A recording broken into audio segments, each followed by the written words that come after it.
My name is Eric Welch. I am a product manager here at PreSonus. I recorded the River City session with the Brothers Fresh at the Mid City Ballroom. For the session, I used a Quantum 2626. If you're looking for a very low latency, very good sounding interface that can handle up to 8 mic preamps at one time, this would be something definitely worth looking into.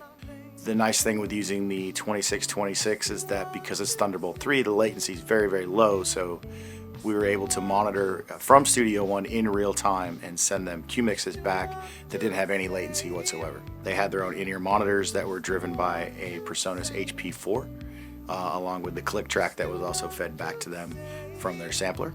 Yeah, we chose to use PD70s on this because, number one, it's a live performance. So using condenser mics open with a lot of instruments playing would pick up a lot of extra noise that we didn't really want, that you of course don't want to capture on your recording, because it'll bleed into the microphones from guitar amps or bass amps or what have you.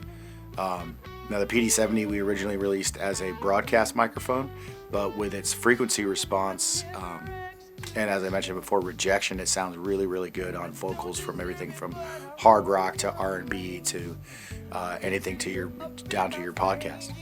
To get even more isolation, because we did have guitar amps and bass amps, we were able to run those into another room in the facility and close the door off, and then just pipe everything back through the performer's headphones so they could hear it to give us even more isolation.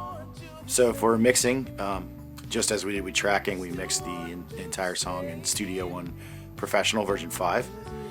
For the vocal change, I used the native compressors, moderately fast attack on the compressor with just enough gain reduction to level out the vocals.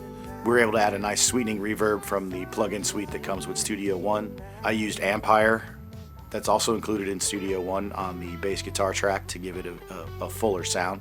I used a bass preset on that.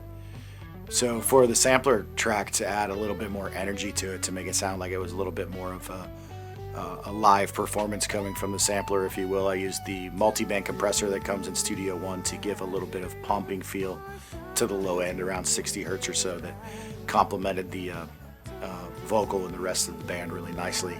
And then that whole mix went through the new limiter that's included in Studio One on the output to get it nice and hot and ready to post for everyone to listen to. So again, it was a really simple setup through a really fast interface with a really rehearsed band. Shout out to the Brothers Fest for being so professional and sounding so great. Made my job a lot easier. If you want to check out any of the gear that was used in this River City session, or check out any other River City sessions, go to PreSonus.com, and we'll see you next time. Does it really even matter? Does it really even matter?